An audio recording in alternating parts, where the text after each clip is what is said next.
একটা খেলে 10টা না খাওয়ার আফসোস কিন্তু থেকেই যাবে। এমন মজার একটি নাস্তা আমি আপনাদের সামনে আজকে নিয়ে আসলাম, যা আপনি একবার খাবেন কিন্তু আপনার সারা জীবন আফসোস থেকে যাবে। আপনার মনে হবে যে আমি যদি নাস্তাটা বারবার করে খেতে পারতাম। তাহলে চলুন আমরা রেসিপিতে চলে যাই। হ্যালো এভরিওয়ান, আসসালামু আলাইকুম। কেমন আছেন আপনারা সবাই, কাছে বা দূরে যে যেখান থেকে ভিডিওটা দেখছেন?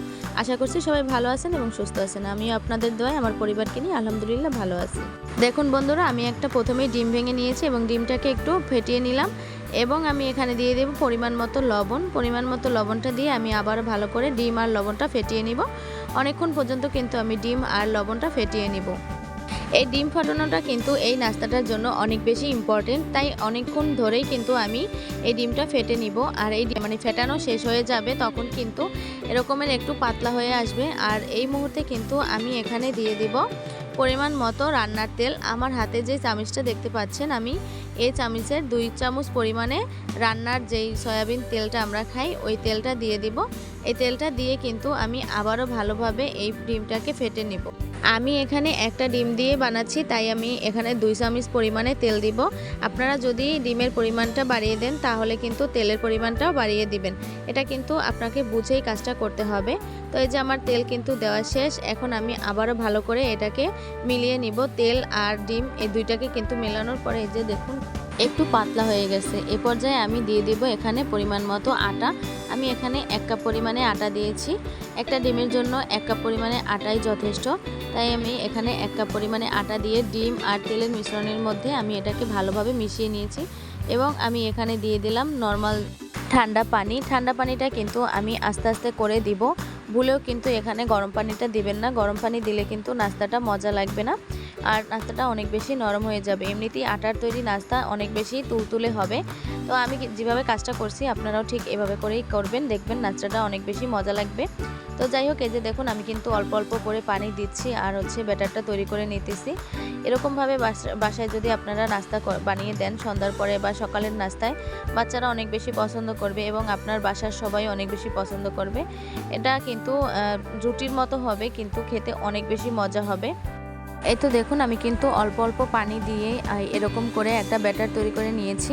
এই যে দেখুন আমি কিভাবে করে ব্যাটারটা তৈরি করে নিয়েছি। এই যে আমার কিন্তু ব্যাটারটা একদম পারফেক্টভাবে রেডি হয়ে গেছে। এবারে কিন্তু আমি ব্যাটারটা একটা ঢাকনা দিয়ে ঢেকে রেখে দিব 10 মিনিটের জন্য। অবশ্যই কিন্তু 10 মিনিট রেস্টে রাখবেন কমপক্ষে। ব্যাটারটাকে আমি রেস্টে রেখে দিলাম 10 মিনিটের জন্য। এবারে আমি একটা সিদ্ধ ডিম নিয়ে নিলাম। সিদ্ধ ডিমটাকে আমি একটা গ্রেটারের সাহায্যে গ্রেট করে নিব। আপনারা যারা এই পর্যন্ত আমার ভিডিওটার সাথে আছেন, যদি একটা লাইক দিতে ভুলে যান, অবশ্যই একটা লাইক দিয়ে ভিডিওটা কন্টিনিউ করুন। আপনাদের একটা লাইক কিন্তু আমার অনেক বেশি উপকার হবে। আপনারা যারা আজকে আমার চ্যানেলে নতুন আছেন, আমার ভিডিওটি ভালো লেগে থাকলে অবশ্যই আমার চ্যানেলটিকে সাবস্ক্রাইব করে দিয়ে আমার পাশে থাকবেন। আর আপনাদের বন্ধুবান্ধবের সাথে আমার ভিডিওটি শেয়ার করে দিতে ভুলবেন না কিন্তু। তো আমার এই যে ডিমটা গ্রেট করা শেষ। এবার আমি চলে গেলাম চুলায়। তো চুলায় আমি একটা কড়াই বসিয়ে দিলাম এবং হালকা একটু তেল দিয়ে দিয়েছি। তেলটা গরম হওয়ার পরে আমি এখানে পেঁয়াজ দিয়ে দিলাম। পেঁয়াজ কুচিটা এবার ভালোভাবে করে একটু ভেজে নিব। একদম বেশি ভাজা যাবে না, হালকা একটু নরম হয়ে যাবে এই পর্যন্ত আমি ভেজে নিব। বিশ্বাস করুন, একবার বানিয়ে খেলে সবাই রেসিপিটি আপনার কাছে জানতে চাইবে। তাই ভিডিওটি শেষ পর্যন্ত দেখুন, কারণ শেষে আমি আরও একটি ছোট টিপস শেয়ার করব, যেটা নাস্তাটাকে আরও বেশি নরম ও সুস্বাদু করে তুলবে। এই তো এখানে আমার পেঁয়াজটা ভাজা শেষ। পেঁয়াজটা ভাজার পরে আমি এখানে দিয়ে দেব এক এক করে মশলা। আমি কিন্তু এখানে একদম ঘরোয়া মশলাটাই দিয়েছি, বাহিরের কোনো অন্য মশলা আমি দেইনি। এখানে আমি একটু আদা বাটা, একটু রসুন বাটা আর কিছু কাঁচামরিচ কুচি, এগুলো দিয়ে ভালোভাবে করে এটাকে ভেজে নিব। এখানে আমি কোনো পানি ব্যবহার করিনি, আপনারা চাইলে পানিটা ব্যবহার করতে পারেন। আমি কোনো পানি ব্যবহার করিনি। তো এই যে দেখুন আমি এবার এটাকে ভালো করে ভেজে নিয়ে এর মধ্যে আমি দিয়ে দেব ধনেপাতা কুচি। ধনেপাতা কুচিটা দেওয়ার পরে আবার একটু ভালোভাবে ভেজে নিব। চুলার জালটা কিন্তু একদম লো হিটে রাখতে হবে, কারণ বেশি জাল দিলে কিন্তু এটা পুড়ে যাবে। তো এবারে আমি দিয়ে দেব এখানে একটু চাট মশলা আর একটু লবণ, স্বাদ অনুযায়ী লবণটা দিব। তো এবার লবণটা দিয়ে আমি আবার একটু ভালোভাবে নেড়ে চেড়ে নিব।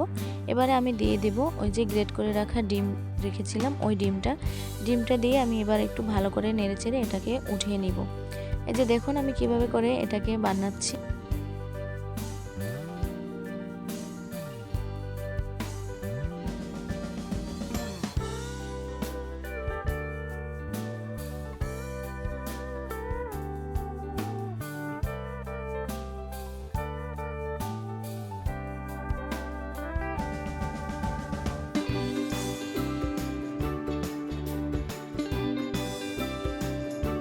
এই তো আমার পুরটা একদম রেডি হয়ে গেছে, এটাকে এবার রেখে দিব।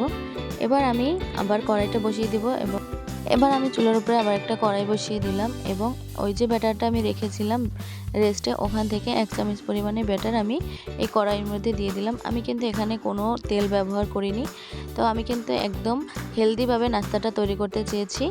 চুলার জালটা একদম লো হিটে রেখে আমি কিন্তু এটাকে ভেজে নিব।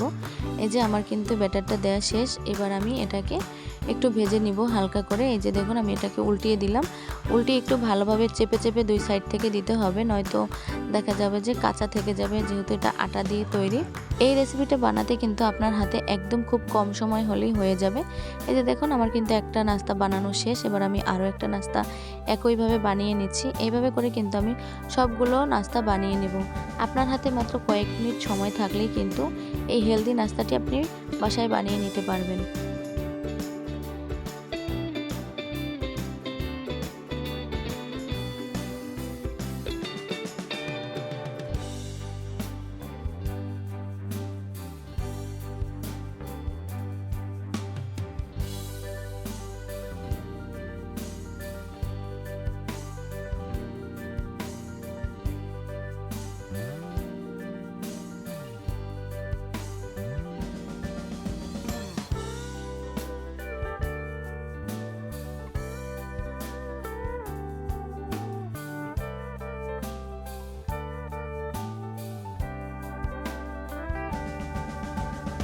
এই তো দেখুন আমার সবগুলো নাস্তা কিন্তু বানানো শেষ। এবারে আমি যে কাজটা করব, এখান থেকে একটা নিয়ে আমি এর মধ্যে ওই যে পুরটা রেডি করে রাখছিলাম, ওই পুরটা আমি এখানে দিয়ে দিব।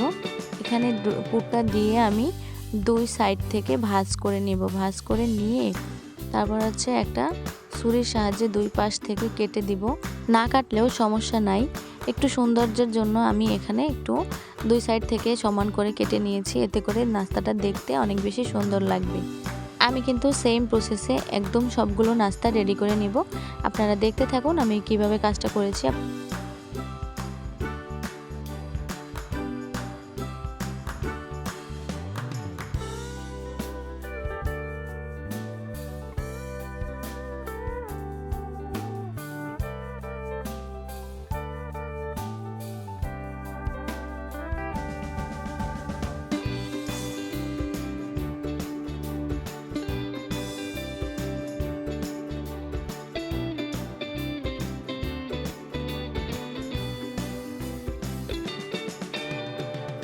দেখতেই পাচ্ছেন কি সুন্দর নরম তুলতুলে আর স্পঞ্জি নাস্তাটা তৈরি হয়ে গেল।